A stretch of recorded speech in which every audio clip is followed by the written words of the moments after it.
Disasters and extreme weather events continue to mount across the planet. It is becoming imperative that all of us keep ourselves abreast with what is happening. We should do it for our own benefit as well as those that we care about. We are now living in unpredictable times. If you follow the news, you would know just how much things are changing every day, almost to the point where it would make your head spin. In order to slow down that pace, it's important to explain what's happening one event at a time.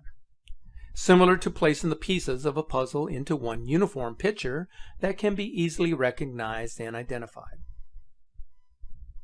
One of the pieces of the puzzle that has stirred a great deal of attention has to do with the intensity of seismic and volcanic activity in the northern hemisphere, especially along the Cascadia subduction zone and most recently along the Aleutian Island chain in Alaska.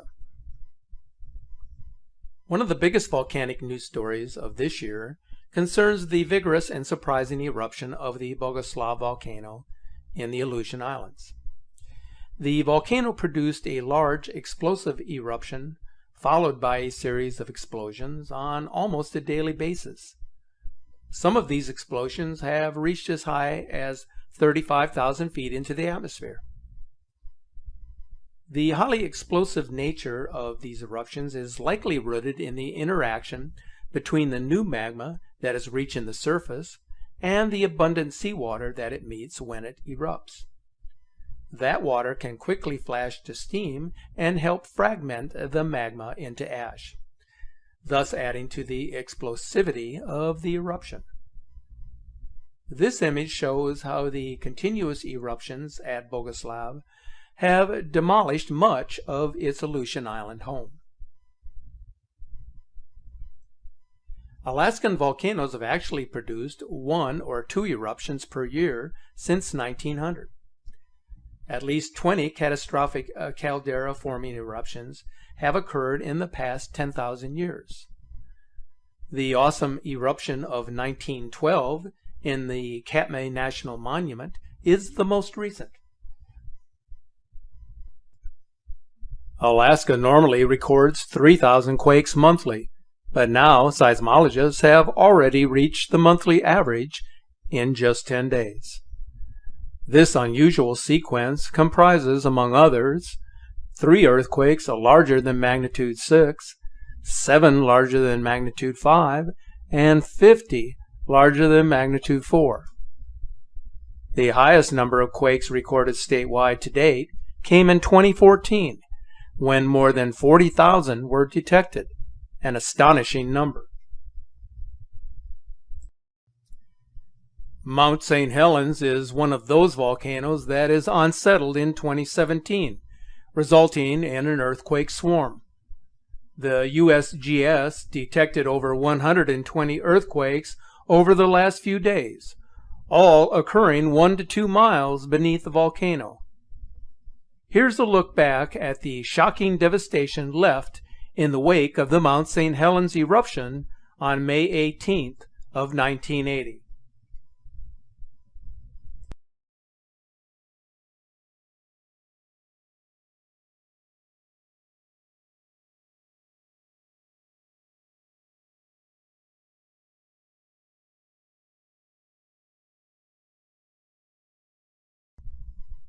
We often associate volcanic eruptions with the earthquakes that precede the eruption. But what do we know about megaquakes? The largest earthquake ever recorded by seismic instruments on this planet was a magnitude 9.5 earthquake in Chile on May 22nd of 1960. That earthquake occurred on a fault that is almost 1,000 miles long and 150 miles wide, dipping into the earth at a shallow angle. So we know that megaquakes have occurred in our past and are likely to happen again. In fact, earthquakes of various intensity are capable of striking any location at any time. But history shows they occur in the same general patterns over time, principally in 3 large zones of the Earth.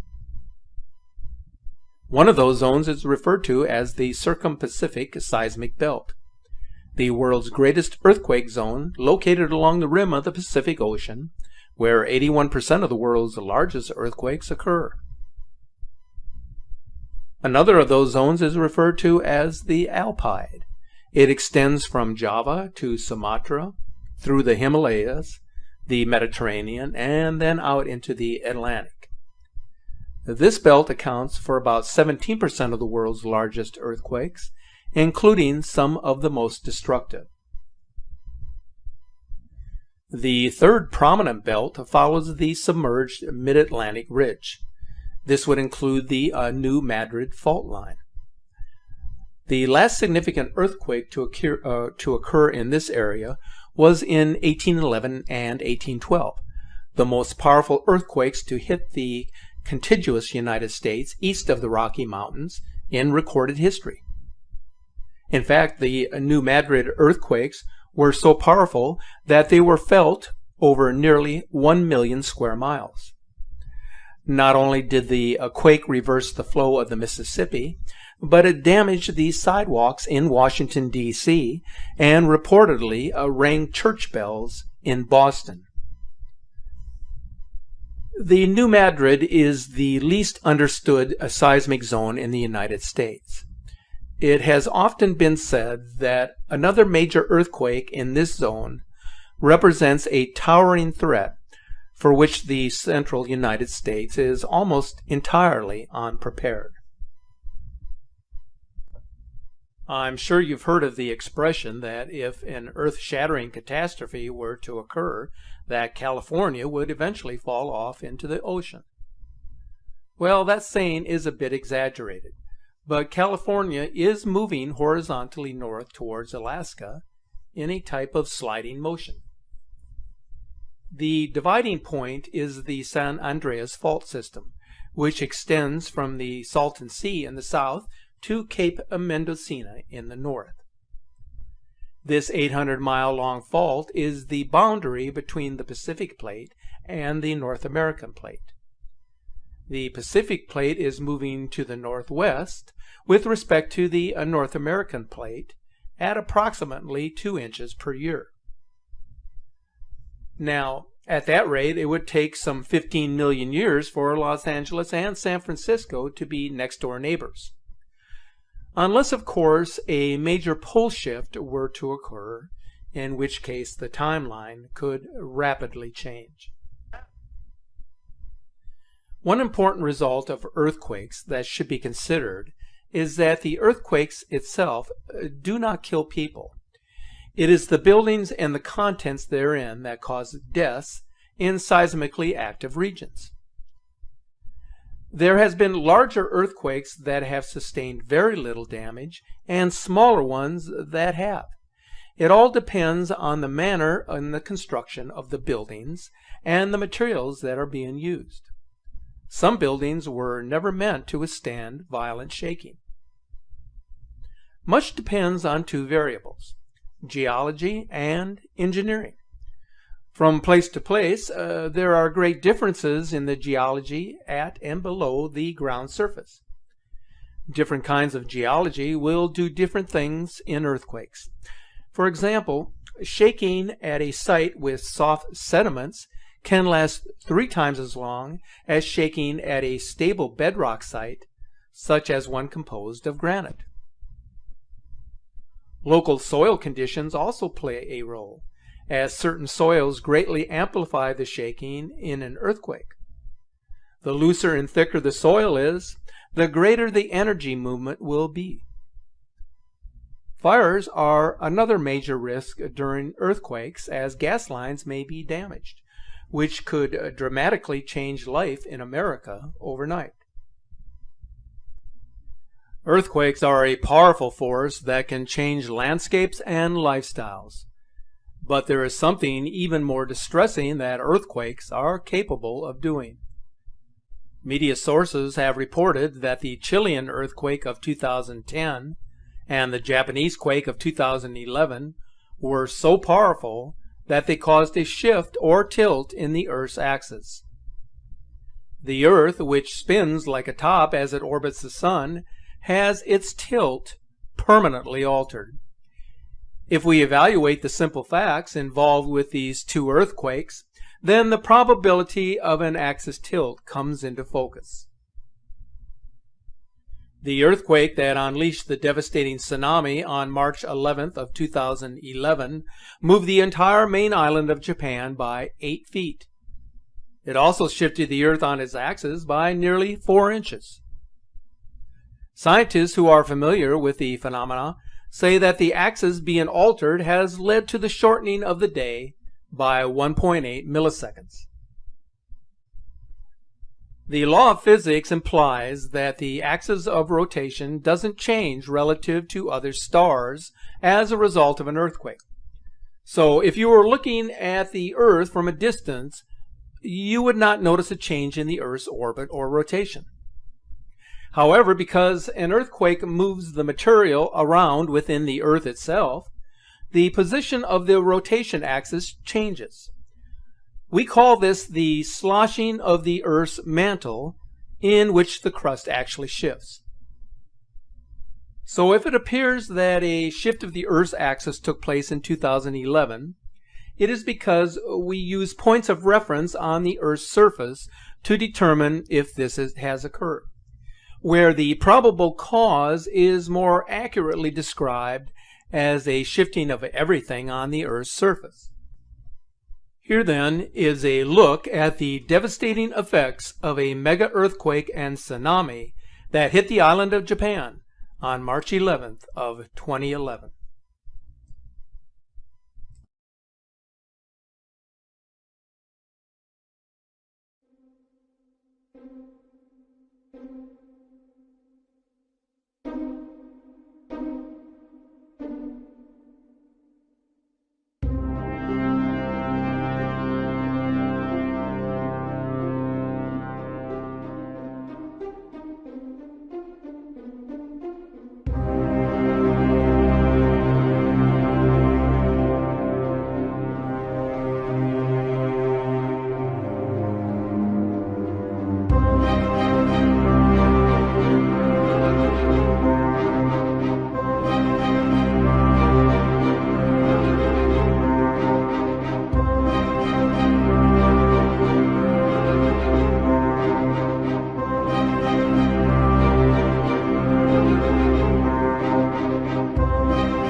The events that alter the dynamics of our planet are a part of the puzzle that, when put into place, help contribute to the overall picture of a planet in turmoil. But there are other pieces of the puzzle that are not so easy to identify or to put into place. One of those pieces has to do with the unexplained wave anomaly that is originating from Antarctica. This activity is quite apparent if you examine the recent morphed integrated microwave imagery, as shown here. In April, the same type of activity and patterns were being produced from the same region. Due to the coordinates from which the anomaly seems to be originating, many believe that the waves could, to a certain extent, be linked to the Princess Elizabeth Station. The station is situated at the base of figures that resemble pyramids. You might have heard a while back about a report, although controversial, that former astronaut Buzz Aldrin, who had recently visited Antarctica, had tweeted a photo of a pyramid, explaining in his own words that evil is here. So what did he mean by his Twitter statement? His words were removed shortly after they were posted. It appears that yet another mystery seems to be originating from the South Pole that has yet to be explained. Take a look at this screencast from May 25th. If you look to the left of South America on this map, you will notice that the waves appear to be emanating from Antarctica and moving out into the Pacific Ocean. If you follow the pattern of strange anomalies here, then it certainly looks like something is happening that none of us can fully explain. But as I have indicated many times, the truth is out there. We just have to search for it, and one day, very soon, hopefully, we will find it. One more thing I want to mention, because it has gotten a lot of attention over on our Facebook page. We recently received an image from one of our sky watchers who had this photo from February 26th, and he wanted to finally share it with our followers. It's a fairly remarkable capture of a planetary body that was briefly seen in the southeastern sky on that particular night. Now, as you may be aware, on that date, both Venus and Mars were located in the west-northwestern sky well above the horizon. Both were very visible, especially Venus, which was resembling the Star of Bethlehem with its extreme luminosity. Many of you commented how peculiar and strange Venus was looking before it transitioned to becoming the morning star sometime in March. There are a lot of viewers second-guessing about this photo, but it seems that no one can fully explain what this is.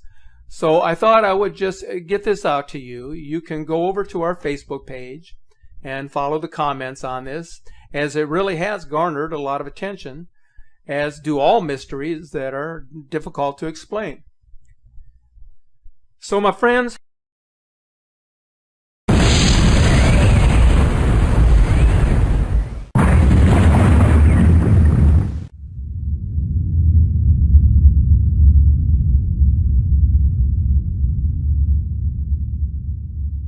first, we should start out by saying that the Third Reich never surrendered. Only Germany surrendered after World War II. The Third Reich went underground. Hitler instructed Bormann to take his treasure and hide it to create the Fourth Reich. That the secret government tied into the Fourth Reich, which is called Nazi International. And you know what? The Third Reich was just a dry run. That was just a trial run for Europe. The Fourth Reich is Nazi International Global. And we already know that there are quite a few ties here in America. I mean, Henry Ford was a Nazi sympathizer. Certainly Prescott Bush with Union Bank was funding them.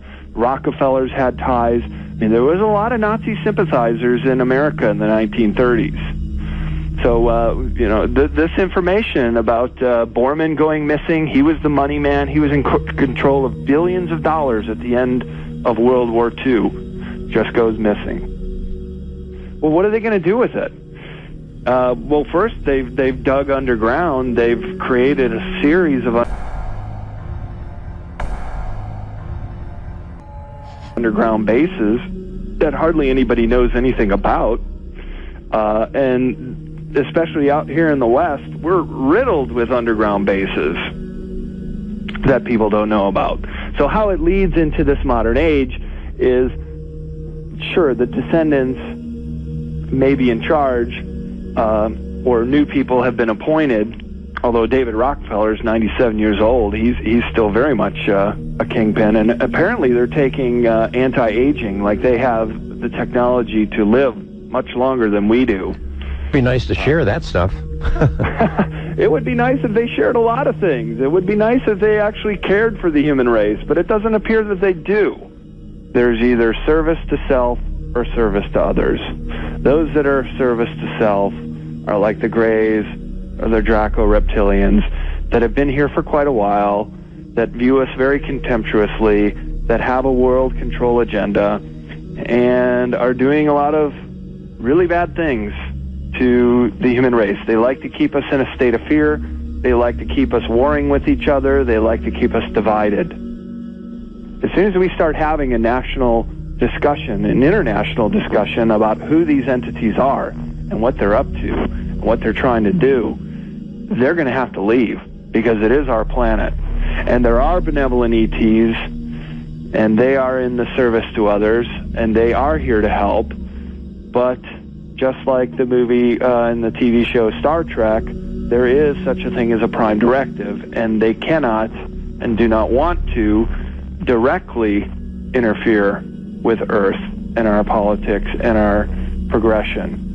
They will shut off nuclear warheads, and there's videos of it, quite a few testimony of military people who are working on a base, and their nuclear warheads get deactivated.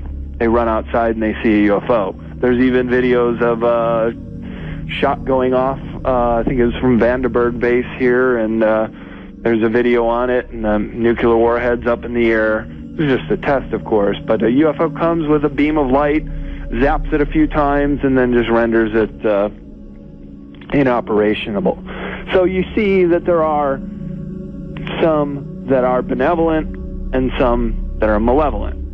It's the ones who are malevolent that we need to become aware of, and their abilities to manipulate humans goes beyond this very limited third-dimensional reality that we know and perceive.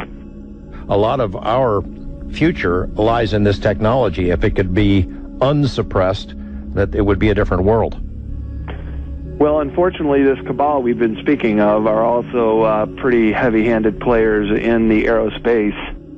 The Germans were going on all kinds of expeditions in the 1930s, very similar to the movie Raiders of the Lost Ark. They were looking for archaeological treasures. Himmler was obsessed with it. Hitler was obsessed with it. Then you've got 45, and obviously the war is over, and Bormann certainly just disappears. We were bringing in the scientists on our own through Project Paperclip. We were bringing in Werner von Braun, some of his scientists. Then you've got people in the intelligence departments who are helping to set up the CIA. And then you have Admiral Byrd going on an expedition down to Antarctica, supposedly a scientific expedition, but with Navy SEALs, with an armada of ships, with planes, with a submarine, with an aircraft carrier. And they were confronted, and there are witnesses, and there was a sunken destroyer by a craft that came out of the ocean, which was very much like a UFO, that took out one of the ships. They didn't go full battle, but just enough to show them a lesson. And it's presumed that the Nazis did get down there, and they did bring their most valuable toys, like the UFOs that they were working on were never found. The CIA, which was created around that time in 47, which incidentally was also the Roswell crash, tie together. That the secret government tied into the Fourth Reich. But of course, all the World War II era Nazis have died of old age. Sure. Reinhard Gehlen was the top general who was spying on the East. I mean, this guy should have been in the Nuremberg trials. He was a war criminal, and he comes here to set up the CIA with the Dulles brothers. And truly, the definition of fascism is tying together government and industry and money. And then you have this program to backward engineer high technology.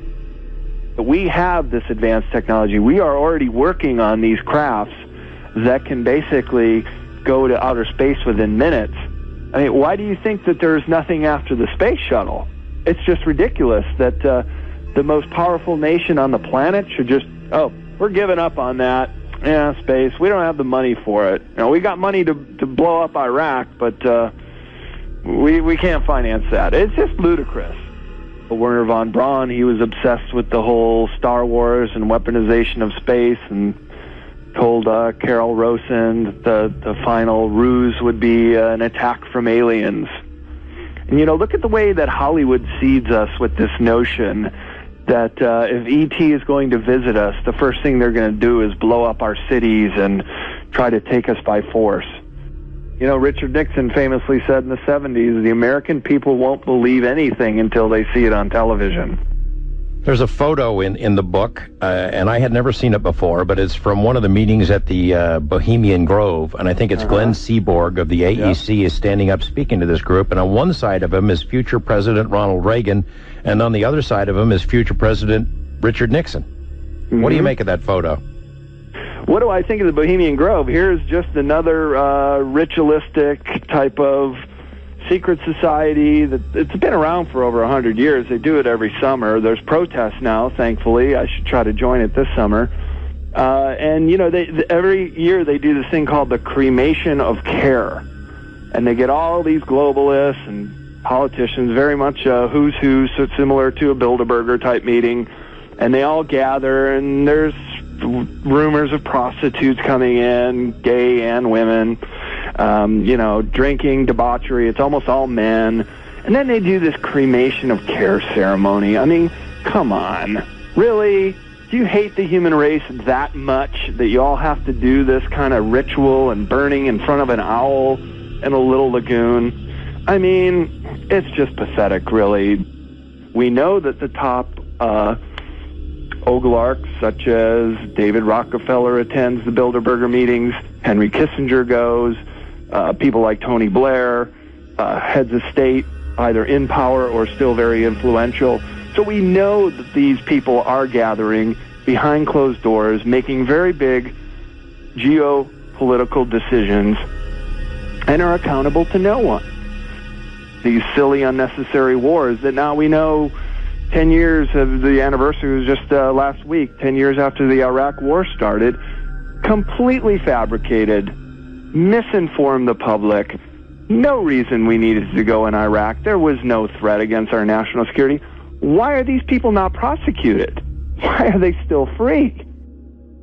I'm just waiting for the next false flag to come around, because I think that's the next move they're going to make. They're going to make some big move to try to consolidate all the geopolitical power into their New World Order government. Well, I do have a chapter in the Utopia section called The End of Money, and I do believe that's the perfect way to just pull the rug out from the Rothschilds and the Rockefellers and just end their reign of terror on the human race. Where are the people with a heart? Don't they care? Do some people care? Or then you get people like Bill Gates, where it looks like, okay, I'm going to eradicate polio. But then he makes these slips that the plan is to eliminate 10 or 15% of the population with vaccines. So who knows? You know, are you doing things for the good, or are you doing things for eugenics? I mean, look at the audacity of these people. They're just saying, we're going to do whatever we want, and you can't do anything about it. The Rockefellers and the Rothschilds are merely captains and lieutenants. They're not the generals. The generals are these malevolent ETs. The Greys are just merely taking their marching orders from these Draco reptilians. Anti-gravity. free energy, time and space travel. Think about the repercussions of that. It is such a game changer. So to keep this stuff under wraps, we've been lied to and manipulated so much, and the level of trust has come down to such a low level. I mean, what does Congress have? 9% approval rating right now? That people just can't believe them anymore. So we're going to have to make this transition to complete transparency if government is even going to have a chance at holding any credibility with the people anymore. Again, we need to pull the rug from out underneath these people, and my best way of doing it is the end of money. And this may seem like a pretty fantastic notion to your listeners, but if you think about it, what do we really need money for anyways? Just to get the things we need in life. But if we could get rid of money, then these power brokers, this cabal, is suddenly powerless. And how empowered would the human race be then? Dr. Imato in Japan did these studies with water molecules, and there were hateful, spiteful thoughts, and the molecules were all chaotic and ugly looking. And then people meditated and thought beautiful thoughts and compassionate thoughts, and the molecules were beautiful. By being a good person and doing good things in the world, of course, good things will happen to you in return. I do believe that the laws of karma are a true cosmic universal law. These are the same peoples, the same families that have made fortunes in the slave trade, the opium trade. They financed Hitler, Mussolini, financed the Bolsheviks. They financed the Hessian troops that came to this country and fought 7 of my great-grandfathers who fought in the American Revolution. Okay?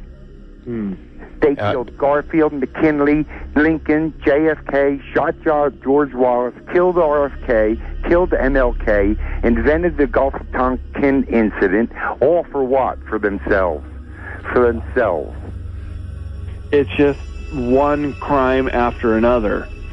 But since they own a large portion of the mainstream media, you're not going to hear about their crimes on Nightly Business Report. You're not going to know what this gentleman just said, and it is one giant pyramid scheme racket.